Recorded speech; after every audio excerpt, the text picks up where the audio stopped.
Hi guys, எல்லோருக்கும் வணக்கம். இப்போ புதுசாக கல்யாணம் ஆன பிள்ளைங்க இட்லிக்கு மாவு ஊற வைக்கும்போது எப்படி ஊற வைக்கிறதுன்னு அளவுகள் தெரியாது. கடையில் வாங்கி சாப்பிடுவீங்க. கடையில் வாங்கி சாப்பிட்றது ஒரு சிலருக்கு பிடிக்காது. இப்போ என்னென்ன அளவுகளில் அரிசி போட்டால் இட்லி, தோசை, பணியாரம் எல்லாம் நல்லா வரும்னு வாங்க பார்க்கலாம்.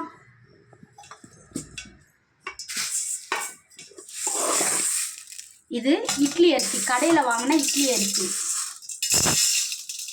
1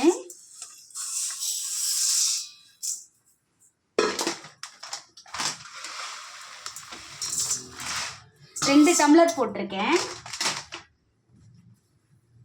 இந்த அரிசி பார்த்துட்டிங்கன்னா ரேஷனில் கொடுக்குற குண்டு அரிசி.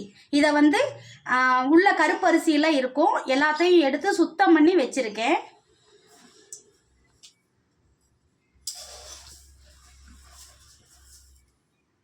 ஒன்று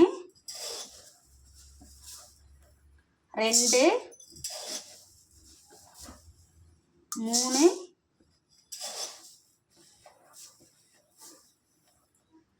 4 டம்ளர் போட்டிருக்கேன்.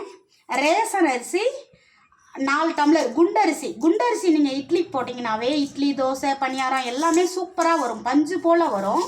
இப்போது நம்ம உளுந்தம்பருப்பு அளந்துக்கலாம்.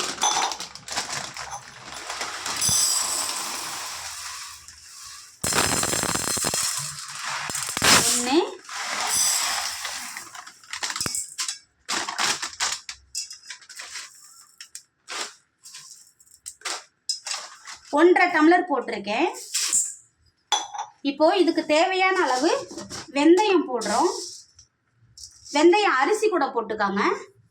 இவ்வளோ தேவையான அளவு வெந்தயம் போட்டுக்கிறோம்.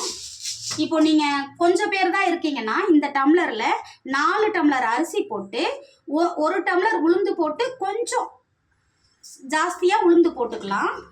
அதே போல் வெந்தயமும் உங்களுக்கு தேவையான அளவு போட்டுக்கோங்க. வெந்தயம் நல்லது தான் உடம்புக்கு, ஹீட்டுக்கு, எல்லா விதத்துக்குமே வெந்தயம் நல்லது.